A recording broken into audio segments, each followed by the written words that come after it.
todos, buenas tardes, buenas noches ya. Bienvenidos a Tierra Shalom, nos da muchísimo gusto verlos. Estamos en vivo transmitiendo en Facebook, también a todos los que nos acompañan en nuestra transmisión vía Zoom.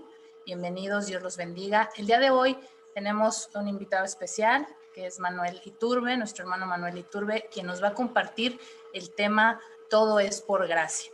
Así que bienvenidos. Adelante, recuerden que hoy también tenemos nuestro viernes de oración, así que sus peticiones, por favor, las esperamos en el chat, también a los que nos acompañan en Facebook, para que puedan subir sus oraciones, sus peticiones, ¿de acuerdo? Gracias. Adelante, hermano Manuel Iturbe.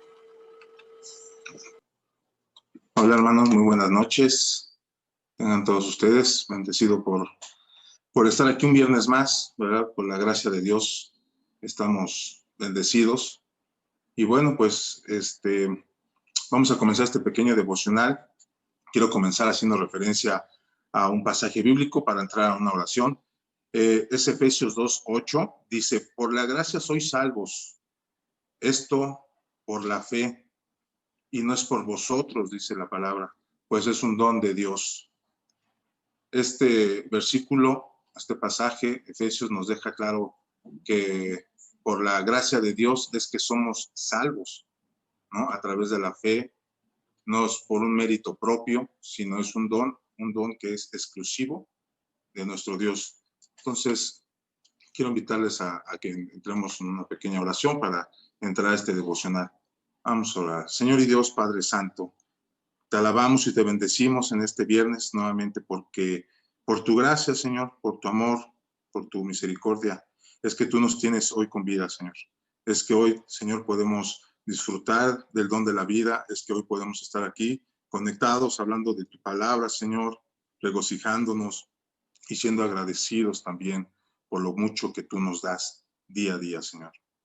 Disponemos este tiempo, Señor, para que sea tu palabra la que impacte nuestros corazones, la que impacte nuestra mente, Señor, que abras nuestros sentidos espirituales para poder recibir la palabra, Señor, para que ésta edifique nuestras vidas y transforme también nuestras vidas, nuestra manera de pensar, nuestra manera de hablar y de actuar, Señor. Gracias por este viernes. En el nombre de Jesús, te bendecimos y te alabamos. Amén. Vamos al libro de Primera de Timoteo 1, verso 13. Primera de Timoteo. Pero bueno, antes quiero que definamos qué es gracia. ¿Qué entendemos nosotros por gracia, hermanos? Porque a veces confundimos, ¿no? Lo que es la gracia, que para nosotros que estamos adentrados en el Evangelio, pues sabemos que la gracia es algo relevante en nuestra vida. Simplemente es el acto milagroso por el cual hoy somos salvos, ¿no? Entonces, la gracia es el perdón amoroso de Dios por medio del cual otorga la salvación. ¿A quién? A los seres humanos. Es un regalo gratuito, generoso de Dios, que le otorga al pecador arrepentido, al pecador que ha decidido creer en él. Esto no es una conexión o méritos propios de nuestras habilidades, de nuestras virtudes, nada. No es por obras, no es por méritos propios. La salvación es un regalo que Dios nos da de manera gratuita, que viene a través de nuestro Señor Jesucristo. Es un acto de benevolencia grande que Dios nos da. Y es un don, es importante resaltar que es un don exclusivo de Dios. No es un don que el hombre da o que alguien de alguna religión o del medio eclesiástico dé, ¿no? Esta gracia es un don exclusivo de Dios. No lo puede dar nadie más en la tierra, más que solo Dios a través de su Hijo amado Jesucristo. Ahora sí, Dani, me apoyas con el Timoteo, 1 Timoteo 1, verso 13. Dice: habiendo yo sido, Pablo dice, habiendo yo sido antes blasfemo, perseguidor e injuriador, mas fui recibido a misericordia, porque lo hice por ignorancia e incredulidad. ¿Qué nos trata de decir Pablo en este pasaje? Pablo se está analizando él mismo, se está mirando a él mismo como un hombre blasfemo, un hombre que habló calumnia, mentiras, maldades en contra de Dios, que transgredió la ley de Dios, ¿verdad? Él calumniaba a Dios, por eso él dice, como un blasfemo, dice, tenía la culpabilidad a su ignorancia, que era una declaración absoluta a que él no creía en la doctrina, no creía en la enseñanza de la verdad de Jesucristo, ¿no? Vamos al verso 14, por favor. Verso 14. Y aquí Pablo nos sigue diciendo, dice, pero la gracia de nuestro Señor fue más abundante con la fe y el amor que es en Cristo Jesús. Pablo estaba haciendo previamente un análisis de lo que él había sido, de dónde había salido, de quién era, ¿no?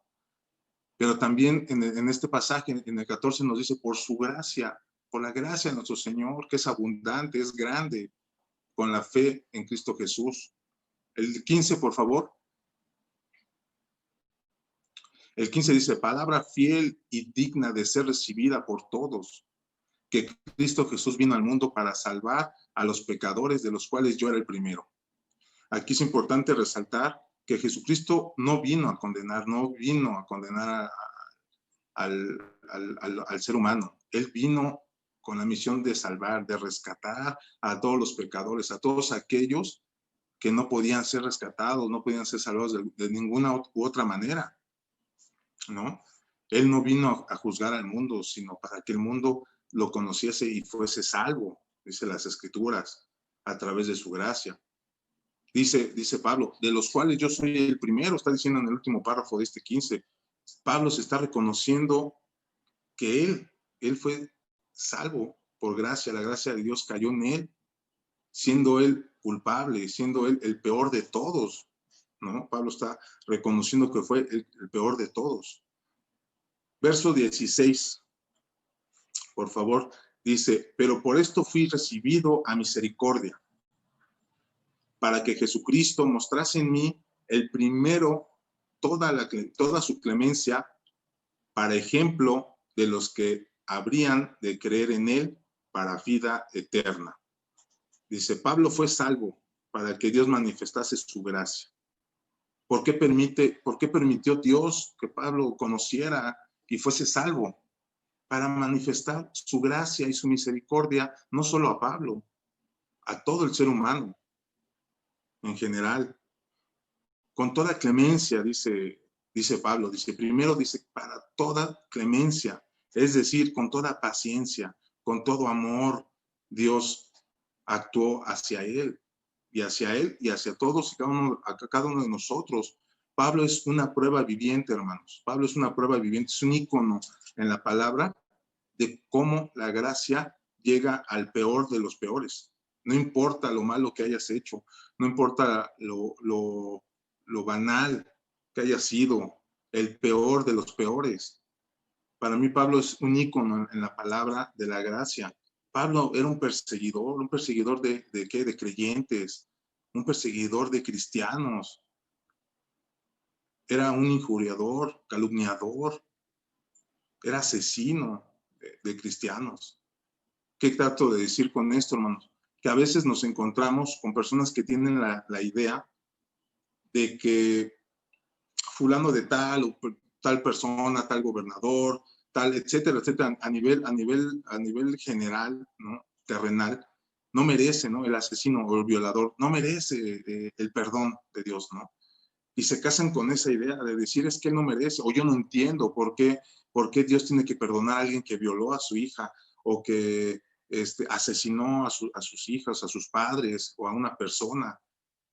Pues aquí vemos cómo Pablo recibe la gracia, cómo Dios, en su infinito amor y gracia gratuitamente, recibe Pablo. ¿Y Pablo quién era? Entonces, esto nos da un parámetro, a veces nos da un parámetro de ese tipo de pensamientos que llegamos a tener, de que creemos que nadie o el asesino o la persona más mala que podamos haber conocido no merece el perdón de Dios, no merece entrar al reino de Dios, no merece su gracia. Y estamos equivocados, porque aquí tenemos este ejemplo, pero así como este ejemplo del testimonio de Pablo, también tenemos el ejemplo de la samaritana. Recordemos esa historia cuando Jesús llega al pozo y habla con ella. Ella era una persona que tenía 5 maridos, le dice, ¿no? Jesucristo le dice y ella lo acepta. Era una persona que vivía en pecado, lejos de Dios, lejos de la enseñanza de Cristo. Cuando ella va y regresa con los suyos, ella le cuenta y cuenta el evangelio que regresan porque ella les comentó de Jesucristo y ellos regresan a lo mejor de manera curiosa a platicar con Jesús y dice el evangelio que le creyeron, que inclusive le pidieron quedarse 2 días más para que le siguiera predicando. Y la palabra en los últimos capítulos del libro de Juan, creo que es el libro de Juan capítulo 4, dice que ellos le decían que ya no le creían a la samaritana lo que había comentado ella, porque ellos ya lo habían visto con sus propios ojos. Y ellos dicen, y hemos reconocido que tú eres el Salvador, el Hijo de Dios, el Salvador, es decir, la gracia les había llegado a sus vidas, habían sido salvos por lo que Jesucristo les había predicado, por lo que Jesucristo les había compartido. Ellos creyeron. La gracia de Dios entró en muchos, porque dice la palabra, eran muchos, no sabemos cuántos, pero eran muchos, dice la palabra, los que habían aceptado y que inclusive no querían que Jesucristo se fuera. Entonces, vemos aquí 2 ejemplos. Vemos a Pablo como un asesino, como un perseguidor, como un injuriador, como un blasfemo hacia las cosas de Dios, un transgresor a los mandamientos de Dios, y la gracia cayó en él, y fue perdonado. Vemos el testimonio de la samaritana, alguien que andaba en mal camino, quizás perdida, ¿no? Quizás en adulterio, en fornicaciones, y sin embargo vemos que la gracia de Dios entró con ella y con los suyos, con los de esta región. Y vemos un tercer ejemplo, Zaqueo, ¿no? Un publicano. ¿Quién era Zaqueo? Era un publicano, un jefe de publicanos, lo que hoy puede ser a lo mejor un jefe hacendario, ¿no? Un cobrador de impuestos, que en ese momento no era bien visto, en ese tiempo no eran bien vistos ellos porque, pues imagínense, a nadie le gusta que le cobren impuestos, ¿no? Pero dice que no solo cobraba impuestos, sino que detrás de eso había corrupción en Zaqueo. Cuando Jesús va caminando y él cuenta la historia en el evangelio del libro de Juan, que él está, por ser chaparrito, él está arriba en un árbol mirándolo. Y Jesucristo le dice, Zaqueo, baja y apresúrate porque es momento que yo cene en tu casa, que me recibas en tu casa. ¿Qué pasó? Jesús fue, se sentó con él y cuenta la misma historia que Zaqueo, hablando con él, le dice que él ha robado, que él ha hecho malo y que está dispuesto inclusive a revolverles 4 veces más a aquellos a los que él ha estafado, a aquellos a los que él ha robado. Y en ese momento Jesús le dice, la salvación ha entrado a tu hogar. Otra vez vemos la salvación, la gracia, la salvación ha entrado en Zaqueo, un cobrador de impuestos, un ladrón, un mentiroso. También vemos 3 características distintas, ¿no? En estos pasajes. Pero ¿qué nos lleva? A que ambos, o a que los 3 personajes, llegó la gracia de Dios en ellos. Llegó la gracia de Dios. Hoy por hoy, debemos de entender que la gracia de Dios es general, es en todo, para el que a lo mejor creemos nosotros que no es merecedor. Pues aquí vemos estos ejemplos como la gracia entró a sus hogares, como la gracia transformó al asesino, al perseguidor, al blasfemo, a la adúltera, a la fornicaria, quizás, al ladrón, al mentiroso. Entonces, hoy tenemos que entender también, hermanos, que no podemos casarnos con la idea de que por muy malo que sean las personas, tu vecino, tu jefe de trabajo, inclusive tus familiares podrían ser, etcétera, etcétera, el gobierno, etcétera. La gracia es para el quien recibe, para el que cree. Entonces debemos de entender eso y no casarnos con la idea de que ellos no son merecedores. Tenemos que autoanalizarnos nosotros para poder ver y echar un ojito atrás quiénes éramos, ¿no? Si éramos unos Pablos, si éramos unos Zaqueos, y hoy por hoy estamos aquí conociendo de la palabra porque la gracia nos alcanzó, la gracia alcanzó nuestras vidas, Jesucristo alcanzó nuestros hogares, y hoy tenemos un regalo pues generoso, gratuito, benevolente por parte del Dios eterno que no merecíamos. Sin embargo, hoy estamos aquí y demos gloria a Dios por eso. Vamos a Filipenses 4:13. Este pasaje es muy conocido, muchos lo hemos adoptado, ¿no? En nuestras vidas, cuando a lo mejor tenemos un poco de debilidad o de temores. Dice, todo lo puedo en Cristo que me fortalece. El mismo Pablo lo está mencionando en el libro de Filipenses. ¿Qué vemos aquí? Pablo utiliza el verbo fuerte, el verbo tener fuerza en este pasaje. Y recordemos que también la fortaleza que nosotros pidamos también viene de la gracia de Dios. También vemos que en momentos de debilidad llega la gracia de Dios y somos fuertes, somos fortalecidos por su gracia. Entonces dice que la gracia capacita y fortalece también a los creyentes. ¿En qué momentos? En los momentos difíciles, pero solamente en los momentos difíciles, no, también en los momentos de bonanza, en los momentos de gozo, de alegría. ¿Qué pasó en el pueblo cuando cruzó el desierto? Cruzó el desierto, estuvo 40 años, entendamos que pues el desierto eran situaciones difíciles de supervivencia, pues no había a lo mejor los lujos que ellos tenían en Egipto, no se les había arrebatado. Pero más allá de eso, veamos y entendamos que la gracia de Dios estuvo con ese pueblo. Porque Dios formó una columna en la noche de fuego. ¿Para qué? Para alumbrarles. Porque en un desierto en la noche no se ve nada, hermanos. Nada. Y sin embargo, la gracia de Dios hizo descender una columna de fuego para alumbrarles. Una nube que los guiaba, porque en un desierto difícilmente a veces la gente que se pierde en un desierto o entra a un desierto, se pierde y no encuentra la salida. Sin embargo, Dios en su gracia, en su bondad, en su generosidad, en su benevolencia hacia su pueblo, los guiaba a través de una nube. ¿Qué pasó? En un desierto no hay quizás agua, es muy difícil encontrar agua, casi imposible. Y de una peña les dio de tomar, sació su sed. Les hizo llover el pan de vida, ¿no? El pan, el maná, Jesucristo lloviendo desde los cielos. ¿Para qué? Para ser alimentados. Sus ropas, su calzado no se desgastaron. 40 años, imagínense, con las mismas sandalias, quizás, con las mismos vestidos. En la actualidad metemos a alguien que a lo mejor pudiera durar un año con algunas situaciones para sobrevivir o alimentarse, o más de un año. Estoy casi seguro que el textil, la ropa, el tejido se pudre. Dios los mantuvo, no tuvieron necesidad. Por otro lado, vemos que no solo la gracia de Dios estaba actuando en los momentos difíciles, porque a veces también tenemos la idea que la gracia de Dios, o es que yo estoy con la gracia de Dios porque pues hoy ya tengo un buen trabajo, tengo un buen salario, me compré esto, una casa, etcétera, etcétera, cuestiones materiales, estoy sano, ¿no? Estoy lleno de salud, lleno de vida, y creemos que eso es la gracia, que estás lleno de la gracia. Y entonces cuando pasas necesidad, te olvidas de que hay gracia, porque tenemos mal enfocado lo que es la gracia. Creemos que la gracia solamente es prosperidad, y no es cierto. La gracia también en momentos complejos, en momentos de debilidades, en momentos difíciles, de prueba, ¿verdad? Ahí está la gracia. Tenemos que entenderlo. Y ahí está el ejemplo del pueblo. Ahí está el ejemplo del pueblo, uno de los ejemplos a lo mejor mayores de la gracia de Dios, de la bondad de Dios.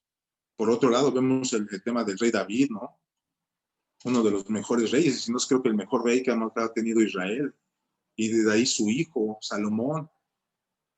¿Qué nos data la palabra o qué nos dice sobre ellos? Había abundancia. Salomón vestía de oro, su palacio era de oro, no les faltaba nada, comida en abundancia, victoria tras victoria, un pueblo, un reinado próspero, un pueblo satisfecho con su rey, ¿verdad? Bendecido en toda la extensión de la palabra. Los años mozos de Israel, inclusive. ¿Qué vemos? Gracia de Dios. Entonces, vemos los dos contrastes o los dos lados, ¿no? Opuestos. El momento del sufrimiento o de la prueba y el momento donde hay recompensa, hay bonanza, hay tranquilidad, hay prosperidad, ¿no? Entonces, esa es la gracia de Dios. La gracia de Dios está en todos. Inclusive, yo creo que sus hijos recibimos la gracia a través de Jesucristo y por creer en Él. Pero usted póngase a pensar, también su vecino, aunque no conozca de Jesucristo y no le haya recibido, no crea en Él, pues si somos objetivos en nuestra manera de verlo, podemos ver que la gracia de Dios está en esa persona, porque allí está, tiene calzado, tiene un vestido, tiene un techo, un lugar donde vivir, ¿no? Independientemente de que no conozca de Cristo. Si somos objetivos, podemos visualizar más allá de que la gracia sí es para nosotros, es para el creyente, para el que recibe, porque la gracia transforma, la gracia sana nuestras vidas, ¿no? Pero también aquellos que no conocen, también pudiéramos pensar de manera objetiva que algo de gracia tienen, porque sabemos que el Dios Todopoderoso, si no quisiera, o Él, más bien si Él quisiera, los pudiera desaparecer en cualquier momento a todos. Sin embargo, vemos que la gracia es muy importante y por eso este título, todos por gracia, porque todo lo que hoy tenemos es por gracia, hermano. Tenemos que verlo así, no solamente los momentos fáciles o menos complicados, sino todo es por gracia. Vámonos a Juan 1:17, Juan capítulo 1, verso 17. Este pasaje también nos habla, dice, pues la ley por medio de Moisés fue dada. ¿A quién le dio Dios la ley, los mandamientos, las tablas? A Moisés. Dice, pero la gracia y la verdad vinieron por medio de Jesucristo. Es decir, lo que es el Nuevo Testamento, lo que vemos de la ley brincando a la gracia. Vemos que la historia está partida de hecho en dos, en el antes y en el después de Cristo. Ese después de Cristo trajo la gracia, dejó atrás la ley. Y hoy, usted y yo vivimos por la gracia, y la humanidad actual en este siglo XXI está por la gracia. Es por la gracia, por la redención, por el sacrificio de nuestro Señor Jesucristo, por el cual hemos obtenido la gracia del Dios eterno. Entonces aquí vemos dos parámetros. ¿A quién le dio la gracia? A Jesucristo. ¿Entró por quién? Por Jesucristo. Dejó atrás la ley que se le había dado a Moisés. Y hoy entra por Jesucristo. Somos liberados por Jesús, por la gracia, de manera gratuita por Él.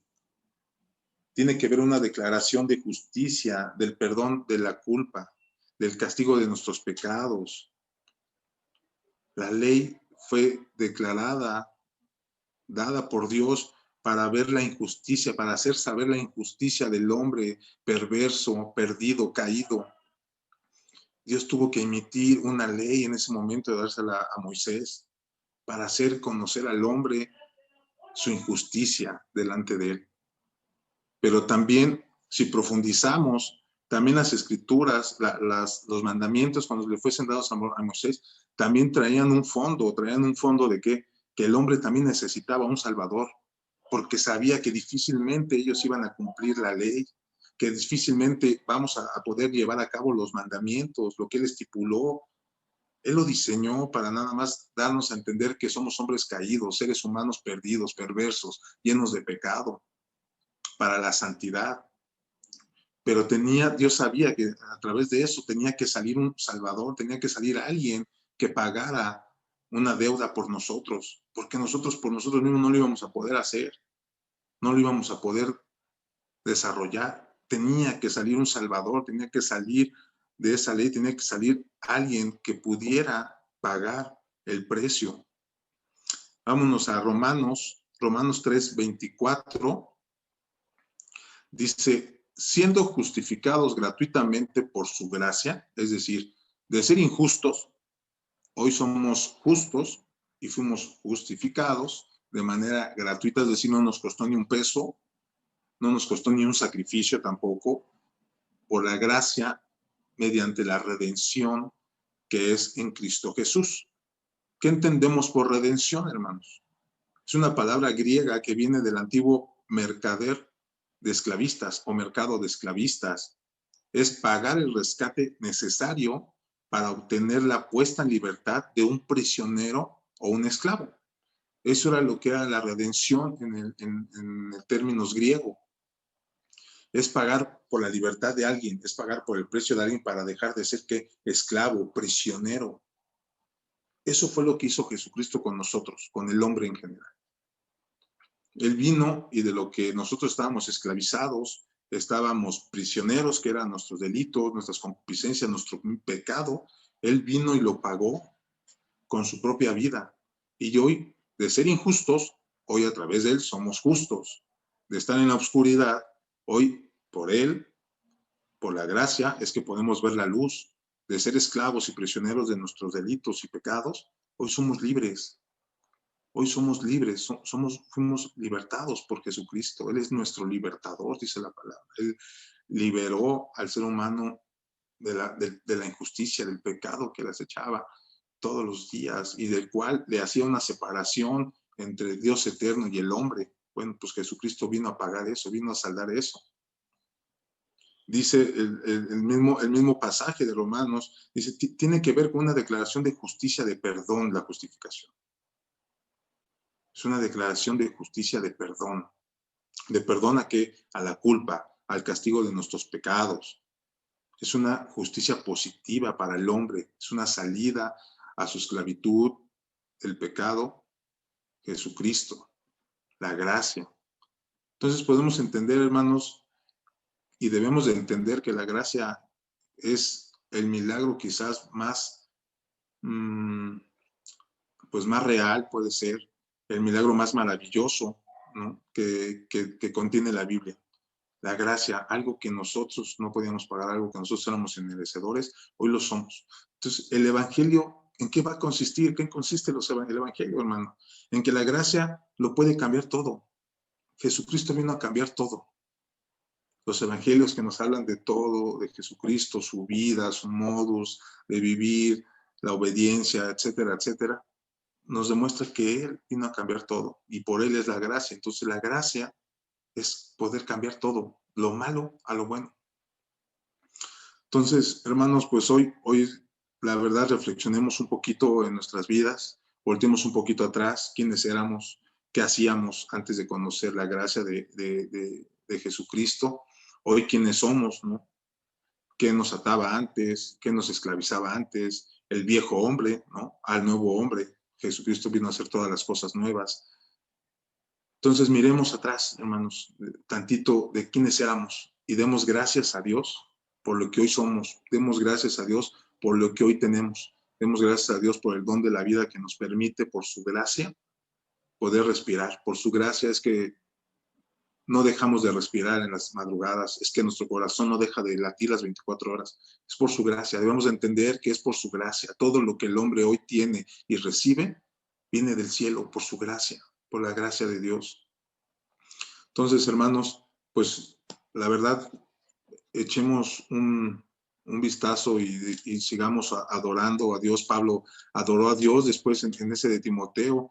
No está el pasaje, pero si no mal recuerdo, en el verso 17 se llena la boca Pablo de alabar al Dios y de exaltar al Dios de los siglos. Dice al Dios invisible, alabado seas. ¿Por qué? Porque lo cambió, que él reconoció quién era y estaba reconociendo quién es en ese momento, quién estaba siendo Pablo en ese momento.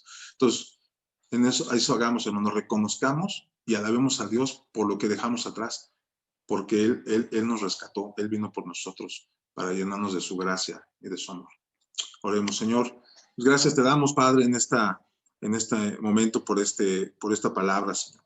Esperando que haya sido de tu agrado, Padre, pero también esperando que se quede escrita en las tablas de nuestro corazón, Señor, en nuestra mente.